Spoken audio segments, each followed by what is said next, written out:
Dear colleagues, we resume our working day, and I invite Colonel Andriy Lysenko, spokesperson of the presidential administration on the ATO issues, and he will inform us what's going on in the east of Ukraine during the last 24 hours.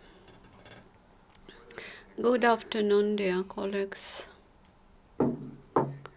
So about the events of the latest 24 hours near Lugansk, in particular near Stanitsa Luganska, yesterday were registered 2 enemy's shellings from mortars of 120 millimeters. Both shellings lasted for 20 minutes and were not precise. Near Troitsk, close to Popasna village, very short combat happened with the enemies.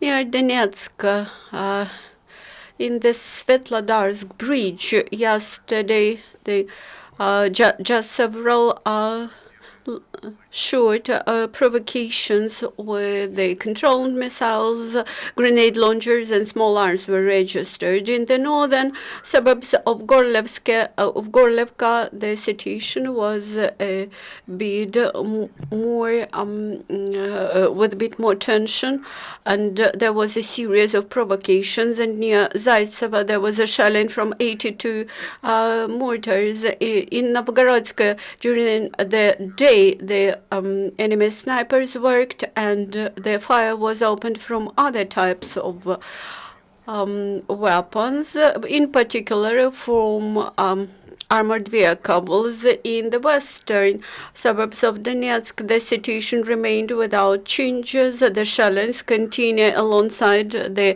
entire contact line from Avdiivka to Mariinka, and the heavy weapons are not used. Near Mariupol, the enemies use heavy weapons, in particular several one tank and several times 82 millimeter mortars. Near Krasnogorivka, the both shellings were coming from Staromykhailivka direction and lasted for 5 minutes. Also, the enemies violated ceasefire regime near Granitne, and they opened the precise fire from small arms. There were no drone flights registered in the ATO area yesterday. During the last 24 hours, in result of military actions, we have no killed servicemen, and 2 servicemen were wounded. One war member of band formation DNR voluntarily surrendered to Ukrainian law enforcement officers in late April 2014. He joined the enemies and participated in guarding checkpoints near Slavyansk. After liberation, he tried to hide himself in Russia, but after several months, he understood that it was a deadlock situation and surrendered to the law enforcers.